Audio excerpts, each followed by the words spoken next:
இரத்த தானம் அளிப்பவர்கள் அவர்களையும் அறியாமல் பிறருக்கு உயிர் கொடுப்பதாக அதிமுக முன்னாள் அமைச்சர் ராஜேந்திர பாலாஜி மெய்சிலிர்த்து கூறியுள்ளார். விருதுநகர் மேற்கு மாவட்ட அதிமுக சார்பில் அதிமுக பொதுச் செயலாளர் எடப்பாடி பழனிசாமியின் 71வது பிறந்த நாளை முன்னிட்டு சிவகாசியில் முன்னாள் அமைச்சர் ராஜேந்திர பாலாஜி ஏற்பாட்டில் மாபெரும் இரத்த தான முகாம் நடைபெற்றது. முகாமில் ஏராளமான இளைஞர்கள் கலந்து கொண்டு ராஜேந்திர பாலாஜி முன்னிலையில் இரத்த தானம் செய்தனர்.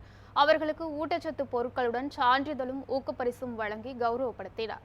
அப்போது நிகழ்ச்சியில் பேசிய ராஜேந்திர பாலாஜி, பட்டாசு தொழிற்சாலையில் காயமடைந்தவர்களுக்கும் போர் புரிந்து காயமடையும் ராணுவ வீரர்களுக்கும் ரத்தம் அவசியம் தேவை என்று கூறினார்.